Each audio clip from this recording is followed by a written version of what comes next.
이번 시간에는 일본어의 조사 와에 대해서 알아보도록 하겠습니다. 자, 먼저 이 조사 와는 우리말의 은이라던가 는과 같이 주어 뒤에 주로 붙어서 무엇무엇은 이렇게 할 때 은는과 같은 주제를 나타낼 때 쓰는 조사입니다. 그런데 우리가 히라가나를 쓸 때 이 와 같은 경우에는 그렇죠. 하히후해호라고 해서 하행의 글자 중에 첫 번째로 오는 글자였습니다.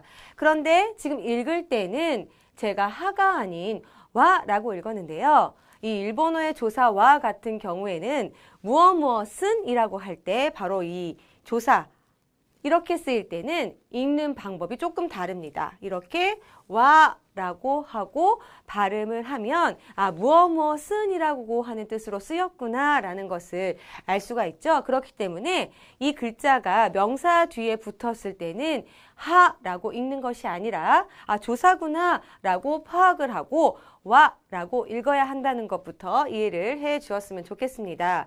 자, 여기에 지금 이렇게 단어 몇 가지가 나와 있는데 이 명사를 일단 중심으로 해서 이 조사와가 어떻게 쓰였는지 알아볼게요.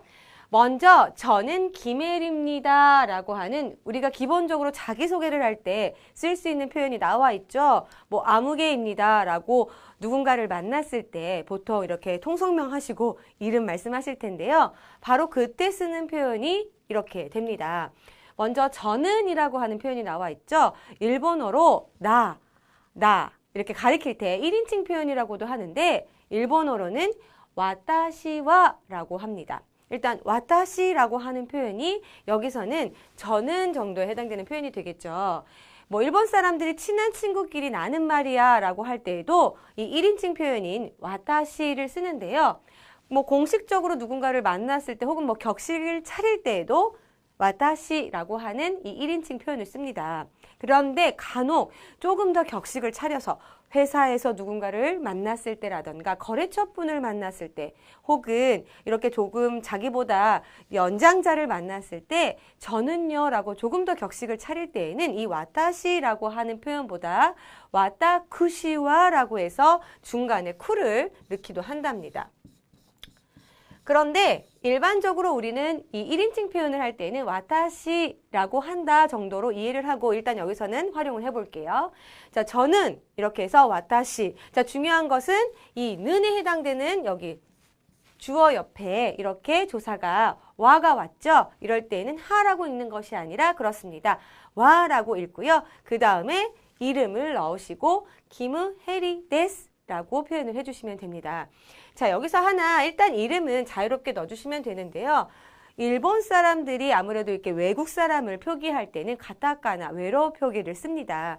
그런데 여기 점이 하나 보이실 거예요. 이 점 같은 경우에는 왜 찍혀 있냐 하면 일본 사람 입장에서 봤을 때 우리는 뭐 김혜리라고 하면 김까지가 성이고 혜리가 이름이다 정도로 파악을 하실 수 있겠지만 그렇죠. 일본 사람이 김우혜리 데스라고 해버리면 어디까지가 성이고 이 사람은 도대체 이름이 어디까지야 라고 헷갈릴 수가 있기 때문에 성과 이름을 구분하기 위해서 이렇게 점을 찍는다 정도로 이해를 하시면 되겠죠. 자, 그 다음 뒤에 입니다에 해당되는 일본어의 표현 데스까지 붙여서 와타시와 김우혜리 데스라고 하면 저는 김혜리입니다 라고 하는 표현을 쉽게 만들 수가 있겠습니다.